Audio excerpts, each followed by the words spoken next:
So, the day of the stroke, I was at work.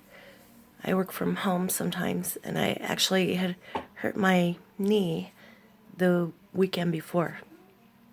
So I was at home on crutches and pain mills, and my son and son-in-law had stopped by to get something for lunch, and my daughter was here with her baby, and I started feeling really anxiety. And I just remember thinking, I wish the boys would hurry up and go because I feel really weird. And I just wanted to tell my daughter. So they left, and I'm in my office, and I said to my daughter, I don't feel right. Something's wrong with me. I feel really weird. And she looked at me and kind of looked at me like I was joking. She's like, what? Are you joking? Because when I said something to her, it didn't come out, I don't feel good. There's something wrong. That's not what came out. What came out was some kind of slurry speak. And she realized I was serious. And I said, I need to go to the hospital. And I knew, I didn't know what it was, but I knew something was wrong. Something was really wrong. So we went to get in my truck, or we're going to get in my daughter's car. See, the baby car seat was there, and her car wouldn't start. So my daughter rushed, put the car seat in my truck, and we went. Now, side note, I go to stroke group support meetings, and the one nurse that runs it, she's amazing, Teresa. She said for several reasons you should call 911. One, when they call 911, when you call and you can tell it's a stroke going on, the folks, the paramedics are working with the hospital. They're talking to them, and they're saying, possible stroke. And at that time, the hospital will be preparing for you to get there, right?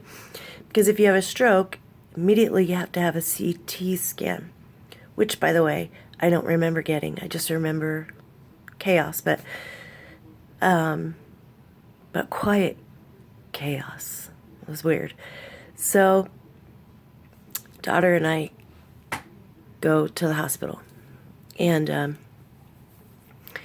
we get there, and I'm waiting for her to get the baby out, and I just feel like I need to walk. I need to get towards the hospital. So finally we start walking in towards the hospital, and there were ladies in line, and I said, there was a lady behind the ladies that work in the computer, a lady standing back there, and she had scrubs on.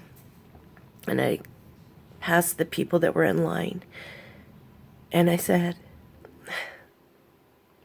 by the way, having a stroke makes you emotional. No. So, sorry if I do that a few times. I said, I need some help. Help me.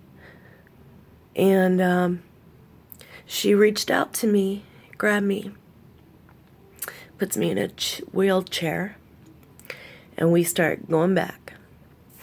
And she knew what was happening. I still didn't understand what was happening to me. I didn't know. So I just remember seeing,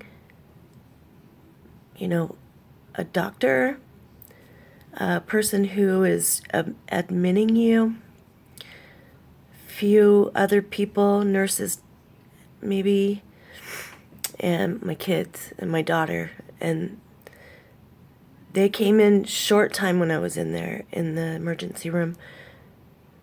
And the doctor pulled him out, said, "We think you're having a stroke. This is the medicine you need to take." And my kids had to, sign off on that.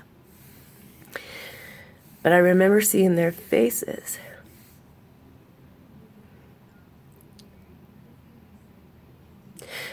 And they were terrified. So, apparently I got the CAT scan. I don't remember it. And they gave me, I knew I was getting an IV, and so I got that, and they give me that medicine, right? TBI.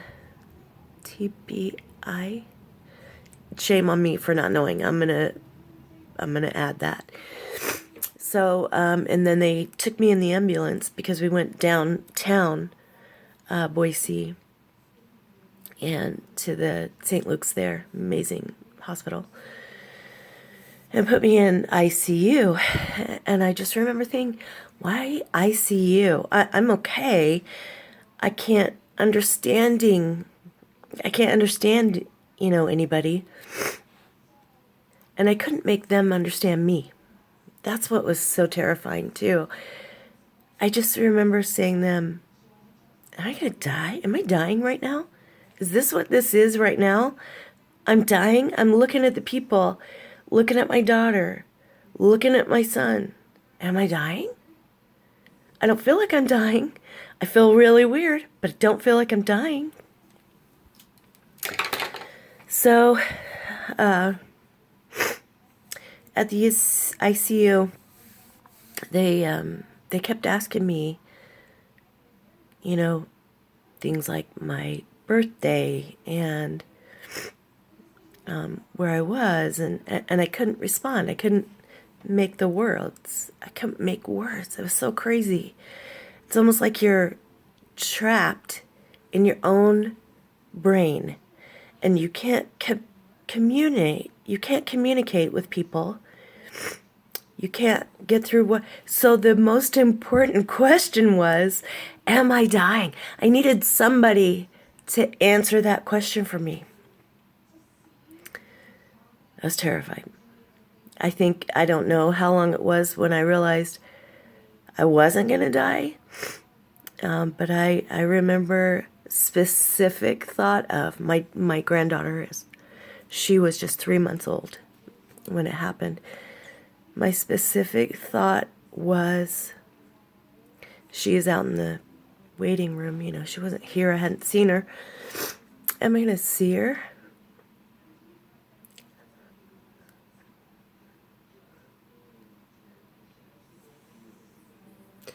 Am I going to see her grow up? Am I going to see what she's going to look like? All right, I'm going to continue after I calm down and stop being a crybaby.